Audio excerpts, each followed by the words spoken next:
I want to switch into the News Corp headquarters in Sydney now and catch up with media analyst Peter Cox, who joins us now. Thanks for joining us, Peter. I'm interested to get your reflections, summation on what's happening at Sydney radio station 2GB in the light of the latest controversy with Alan Jones and advertisers withdrawing from Macquarie Media.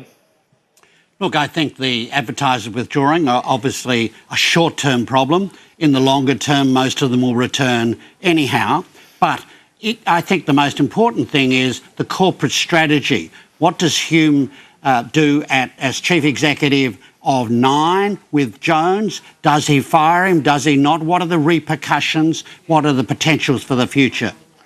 We've all seen what Alan Jones said and the fact that he apologised for it afterwards. It was about shoving a sock down to Jacinda Ardern's throat. It speaks for itself, but you would hardly say it's at the upper end of the scale of offensive remarks.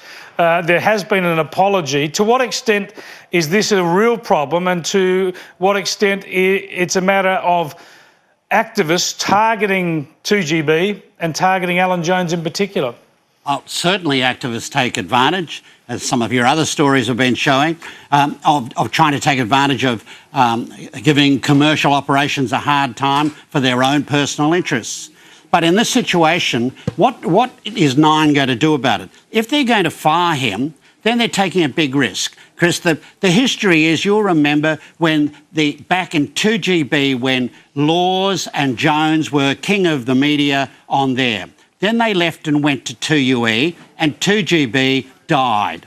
Now, they're at 2UE, where they're again kings, and when they left 2UE and rejoined, now it's Jones and Hadley and others, you saw the power move, and 2UE has disappeared off the map. So one thing is for sure, there is a risk to firing Jones, and that is that you may not deliver the market. Now, what happens? We know that Jones already works for this organisation, for News Corp.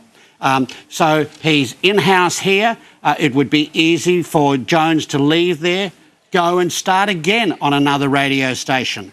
And that would be, if Murdoch was going to move and take ownership of the Seven network of Kerry Stokes, of which I think Kerry Stokes would be quite willing to do so, that would then put News in the position of having the top newspapers in the country, at the top or equal top television station in the country, and Jones doing the talkback. And that's a holy trinity. That is held by Nine at the moment, with their television interests and Fairfax newspapers, and with 2GB. But it would make a very even contest then between the two organisations. That's a fascinating scenario. I think the interesting thing here publicly is that Russell Tate, as chairman of Macquarie Media, has actually put Alan Jones on notice. Are there double standards here? Because I see ABC personalities in social media putting out the most horrid and offensive messages, but we don't hear much of a kerfuffle over them. Well, that's always the case, isn't it? And, you know, things driven by social media these days, where all the negative parts go to. And the ABC, you know, we can have this argument as always, is it biased or is it just the culture of the organisation? But there is no doubting that it tends to be. The inherent atmosphere within the organisation is a leftish one.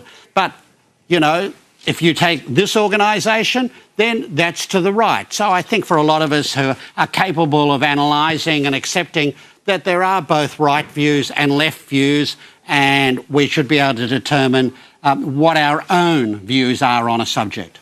Indeed, Peter, that's all the time we've got for you today. I'll have to hit you up for a chat on my media show one Monday night. Love to do that for you, Chris. Peter Cox there, media analyst, speaking to us from Surrey Hills in Sydney at News Corp headquarters.